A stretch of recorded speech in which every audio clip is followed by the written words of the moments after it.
হয়েছি, আমার কাছে কোনো পয়সা করি নাই। বলে না, ওইসব বলে হবে না, যদি পয়সা না দেন তাহলে কিন্তু ধাক্কা দিয়ে নদীতে ফেলে দেব। বলে বাবা যাই বলো, আমার কাছে কোনো পয়সা নাই, কোনো ভাড়া নাই। বলে আমি মানবো না, নদীতে ধাক্কা মেরে ফালিয়ে দেব। আমার আল্লাহ পাক ফেরেশতা কি হুকুম করলেন, ওরে ফেরেশতা, আমি আমার অলি বান্দাদের কাছে ওয়াদা করেছি, আল্লাহর অলিদের বেইজ্জতি আমি হতে দেব না। আমি আল্লাহ আমার বন্ধুদের কোনো বেইজ্জতি আমি সহ্য করব না। এ ফেরেশতা তাড়াতাড়ি যাও, আমার বন্ধু যে নৌকায় দাঁড়ায়া আছে, ওই নৌকায়, ওই নদীর ভিতরে নৌকার চারিদিকে যতগুলি মাছ আছে, প্রত্যেকটা মাছের মুখে একটা করে স্বর্ণের মুদ্রা দিয়ে দাও। তারা যেন সবাই জাগ্রত হয়ে আমার বন্ধু মালিক দিনারের হাতে এক একটা করে স্বর্ণ মুদ্রা দিয়ে আসে। কয়টা নিবে নাও, এবার কয়টা নিবে, এবার যাও। আল্লাহর ওলিদের মানকে রাখে আল্লাহ পাক রাখে। এজন্য এই সবে বরাতে দোয়া করে তওবা করে তারা আল্লাহর ওলি হয়েছে। এজন্য মোহাব্বতে একবার দরুদ পড়ি, আল্লাহুম্মা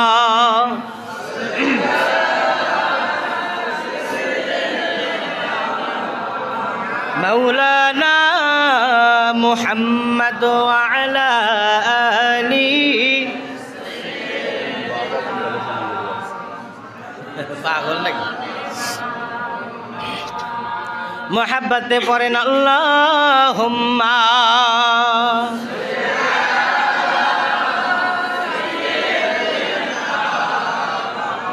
মাওলানা মুহাম্মদ ওয়া আলা আলি সাইয়্যিদিনা।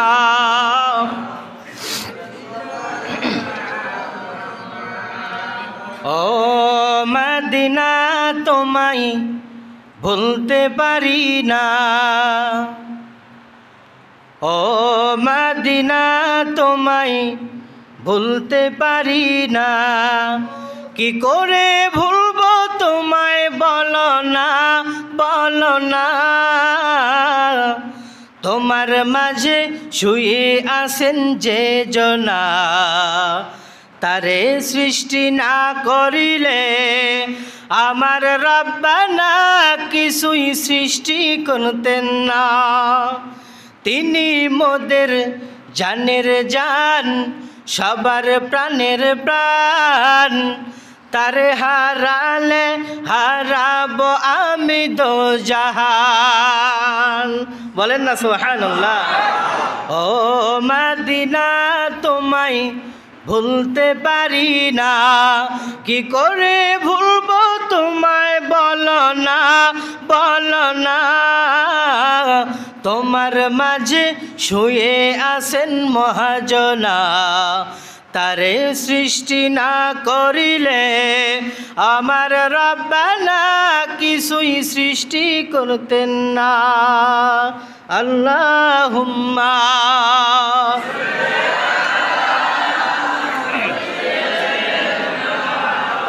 মাওলানা মুহাম্মদ ওয়া আলা আলি হাবিবানা মুহাম্মদ। আজকে আমি আপনি সবে বরাতের লাইলাতুল বরাতের রাত্রি জাগরণের জন্য বসেছি। যে যতক্ষণ পারবো বসে থাকবো, যে যতক্ষণ পারবে নামাজ পড়বে। কেউ কোরআন তেলাওয়াত করবে, কেউ কিছুক্ষণ নামাজ পড়বে, তাহাজ্জুদের নামাজ পড়বেন। সারা রাত্রি অজনসিয়ত হবে আর এরকম কথা নয়, কিছুক্ষণ অজনসিয়ত হবে হয়তো যতক্ষণ চলে। তারপরে কেউ নামাজ পড়বেন, তসবিহ পড়বেন, দরুদ শরীফ পড়বেন, তাহাজ্জুদ পড়বেন, বরাতের নামাজ পড়বেন, এই দরুদ শরীফ পড়বেন, সালাতু সালাম। আবার শেষে আমরা একবার সবাইকে নিয়ে আর একবার মিলাদ ও কিয়াম করে সেহরি খাবো, ফজরের নামাজ পড়ে যে যার মতো চলে যাবো ইনশাআল্লাহ। ঠিক কি না? যে যখন পারবেন থাকবেন। আর এই রাতের বরকত বাড়ানোর জন্য মাঝে মাঝে একটু করে দরুদ শরীফ পড়বো। ঠিক কি না? কারণ এই দরুদ শরীফ এমন একটি আমাল, এমন একটি ইবাদত, এই দরুদ শরীফ বান্দা যত পড়বে, উম্মাত যত পড়বে, তত আল্লাহর হাবিবের সন্নিকটে যেতে পারবে, তত কাছের হতে পারবে। এজন্য দরুদ শরীফ পড়তে হবে। যারা দরুদ শরীফ পড়েছে, যে বাদশার ওয়াজ করলাম শুরুতে, সুলতান মাহমুদ গজনবী 5000 বার করে পড়তেন। আল্লামা সুলাইমান জাজুলি রহমতুল্লাহ আলাই 3000 বার করে দরুদ শরীফ পড়ে পড়ে ঘুমাতেন। সুলাইমান জাজুলির ইন্তেকালের পর তাকে দাফন করা হলো। 70 বছর পর তার লাশ তোলা হলো কবর থেকে। দেখা গেল 70 বছর আগে যে আতর, যে গোলাপ জল মেখে তাকে কবরে রাখা হয়েছিল, সেই আতরের খুশবু বের হতে আরম্ভ করেছে 70 বছর পর। ঠিক ওই রকমই ওইভাবেই আল্লাহর ওলি কবরে শুয়ে আছে। এজন্য আল্লাহর ওলিদের দরবারে মানুষ তাওয়াজ্জু, ফায়েজ ও বরকত হাসিল করার জন্য যায়, ঠিক কিনা? আল্লাহর ওলিদের দরবারে গেলে বরকত পাওয়া যায়, এই জন্য মানুষ যায়। এমনি কি যাই আমরা? আল্লাহর ওলিদের দরবারে দেখেন, অস্ত শুনলেন 4 বছর ধরে বৃষ্টি নাই, আল্লাহর ওলির দরবারে কাঁদাকাটি করার পরে আমার আল্লাহ পাক বৃষ্টি দিলেন। কেন? তার বন্ধুর ইজ্জতের খাতিরে আমার আল্লাহ পাক দোয়া কবুল করলেন, করার পরে বৃষ্টি বর্ষণ করলেন। এজন্য আল্লাহর ওলিদের দরবারে আসতে হবে।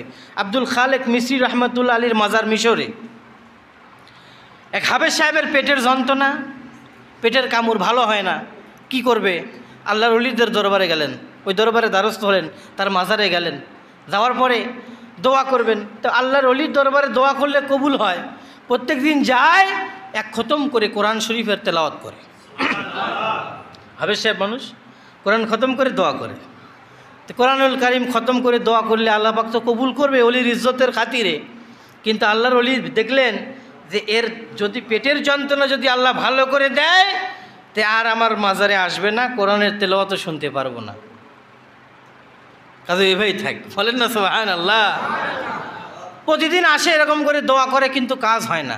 হাফেজ সাহেব গেছে এবার খেপে, যাওয়ার সময় দরজার 3-4টা ধাক্কা থাপা দিয়ে চলে গেছে। কিসের আল্লাহর ওলি, কিসের আল্লাহর ওলি? ওলি টলি মানি না, ওলি টলি বুঝি না, ওলি আল্লাহ বলতে কিছু নাই, যদি থাকতো এরকম হতো না। কতদিন হলে পেটের যন্ত্রণা, কামড় ভালো হয় না, ওলি টলি মানি না, এরকম করে চলে গেছে রাগান্বিত হয়ে।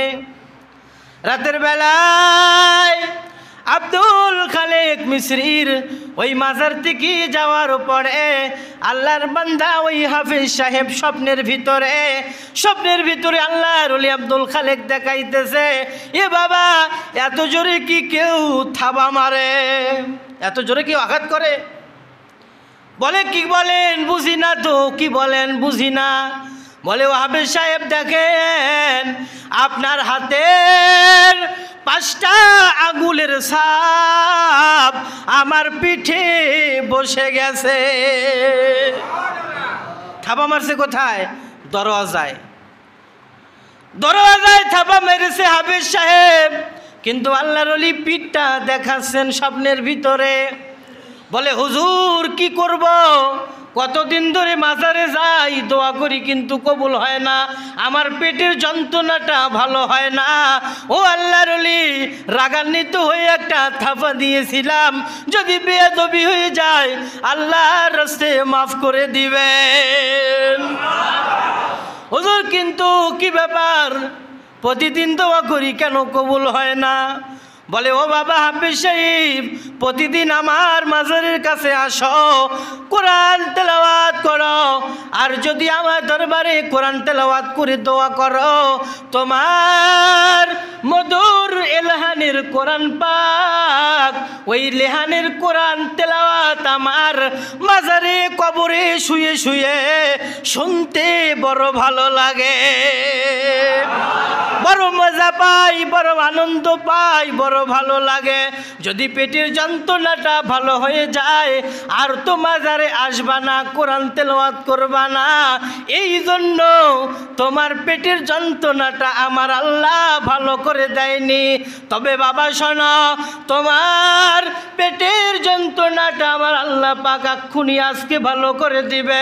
বলে হুজুর বেয়াদবি নিবেন না, যতদিন আল্লাহ পাক আমাকে আমাকে হায়াতে বাঁচায় রাখে।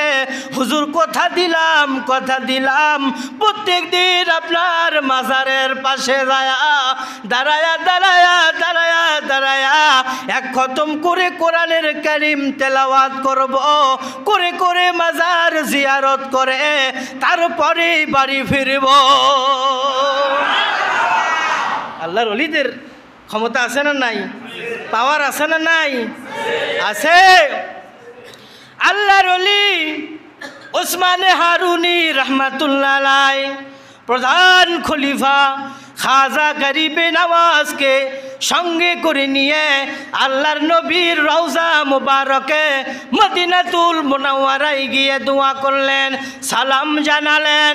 মাইনুদ্দিন চিশতি আল্লাহর নবীর রওজায় সালাম দিচ্ছেন, আসসালাতু ওয়াসসালামু আলাইকা ইয়া রাসূলুল্লাহ, আসসালাতু ওয়াসসালামু আলাইকা ইয়া হাবিবাল্লাহ, আসসালাতু ওয়াসসালামু আলাইকা ইয়া শাফিউল মুজনিবিন ইয়া রাহমাতাল লিল আলামিন।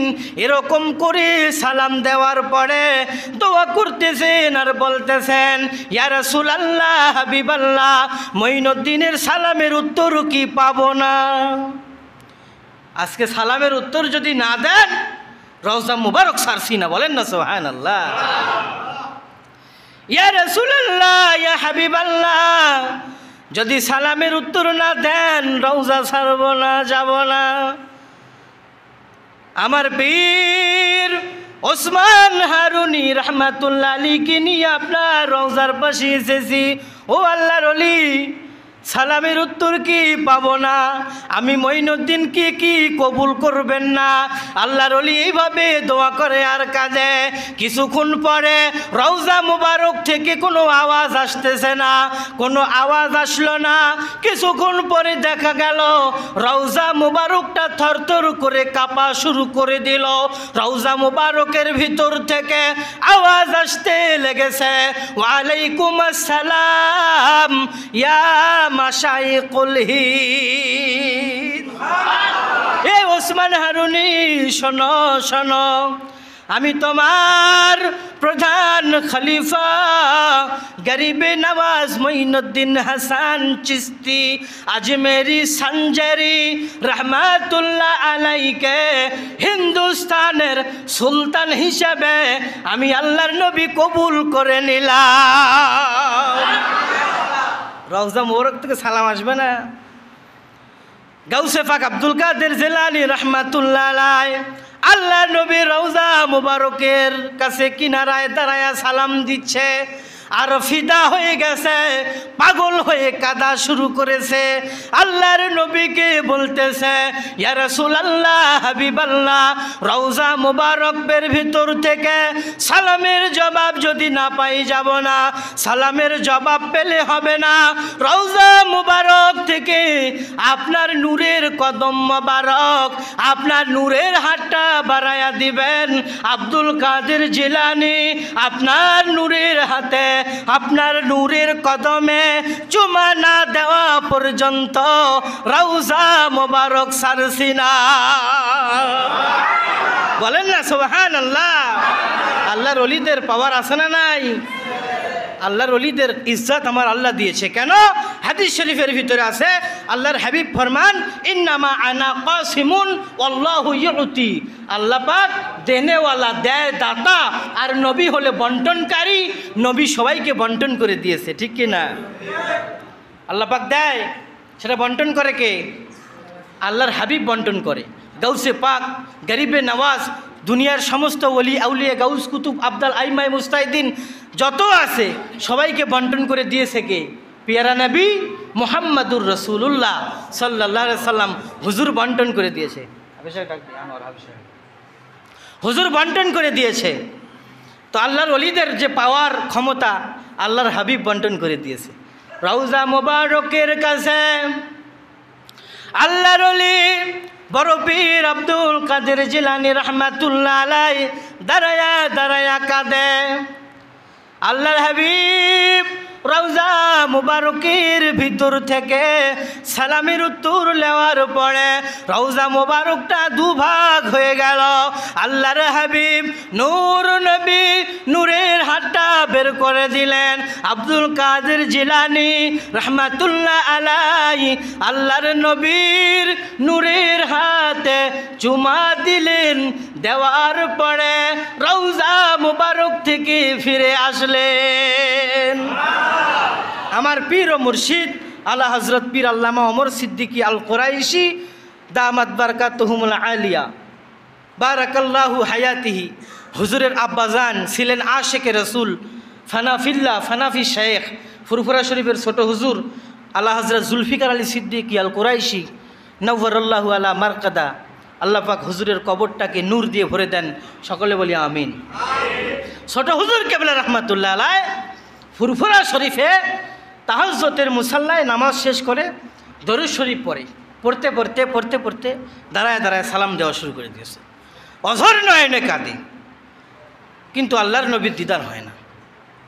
এক পর্যায়ে হুজুর দরুদ শরীফ পড়তে এমন হালত হয়ে যায়, এমন হালত শুরু হয়ে যায়, হুজুর যায় নামাজ থেকে টপ করে দাঁড়ায় যায়, খাড়া হয়ে যায়, দাঁড়ায় দাঁড়ায় কাঁদতে থাকে, চক্ষু বন্ধ করে কাঁদতে থাকে আর বলতে থাকে, কেন দেখা দাও না রফিক, কি কসুর করেছি আমি? কেন দেখা দাও না রফিক, কি কসুর করেছি আমি? তোমারই ইশকের এমনই জ্বালা, কি কব মদিনাওয়ালা? তোমারই ইশকের এমনই জ্বালা, কি কব মদিনাওয়ালা? এরকম করে ফিদা হয়ে যায়, ফানা হয়ে যায়, এরকম করে কাঁদতে থাকে। আল্লাহর হাবিবের শানে দিদার নসিব হয়ে যায়, আল্লাহর নবীর সাথে দিদার হয়ে যায়। তাহলে আল্লাহ পাক তার ওলিদের এমন পাওয়ার ক্ষমতা, এমন ইজ্জত দান করেছেন। এজন্য আল্লাহর ওলিদের দরবারে তাদেরকে আমার আল্লাহ পাক নিয়ামত দান করেছেন। তাদের দরবারে, তাদের মাজারে গেলে তাদের ওসিলা দিয়ে দোয়া করলে কোনো দোষের হবে না, বরং এটা সুন্নাত হবে। বলেন না সুবহানাল্লাহ। এজন্য যাই, ওলি আল্লাহর দরবারে গিয়ে সেজদা করবেন? করব না। শরীয়ত বিরোধী যদি কোনো কাজ না হয়, সুন্নতি কায়দায় শরীয়ত সম্মতভাবে যদি কোনো আমাল করে থাকি, নিঃসন্দেহে জায়েজ হবে, ঠিক কি না? এজন্য আল্লাহর ওলিদের দরবারে যেতে হবে। আজকে এখানে এসেছেন, যদি এখানে এই খানকা, এই পরিবেশ না থাকতো, এসে কি 1 ঘন্টা সময় কাটাতে পারতেন? পারতেন না। এজন্য এই বাংলাদেশের জমিনে আজকে 700-800 বছরের ইতিহাস খুলে বের করেন, একটা মুসলমান ছিল না। এই অলি আউলিয়ারা, আপনার আমার আব্বা আম্মা বাপ দাদু মানে ঊর্ধ্বতন মুরব্বী যারা ছিলেন, তাদেরকে মুসলমান করেছেন। ধুতি খুলে লুঙ্গি পরিয়েছেন, টিকি খুলে মাথায় টুপি দেওয়া শিখেছেন, নামের আগে শ্রীকটে মোহাম্মদ লেখা শিখিয়েছেন এই সমস্ত অলি আউলিয়ারা। আর সেই অলি আউলিয়ারা তাদের দরবারে শবে বরাত, শবে মেরাজের মাহফিলগুলি করতেন। এজন্য আমরাও করতেছি, ভবিষ্যতেও হবে ইনশাআল্লাহ। কিয়ামত পর্যন্ত এটা কায়েম থাকবে। আল্লাহর ওলিদের দলের মানুষ যতদিন থাকবে, ততদিন এই মাজলিসগুলো হতে থাকবে। আল্লাহ পাক কবুল ও মঞ্জুর করেন। সকলে বলি আল্লাহুম্মা আমিন। মহাব্বতে একবার দরুদ পড়ি, আল্লাহুম্মা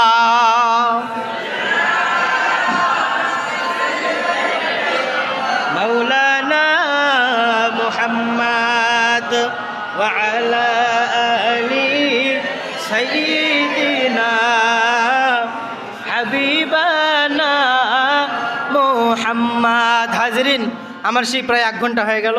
তো আমাদের মাদ্রাসার নতুন হাফেজ সাহেব আছে, একটু পরিচিত হওয়ার জন্য 10 মিনিট একটু কথা বলবে আপনাদের সাথে।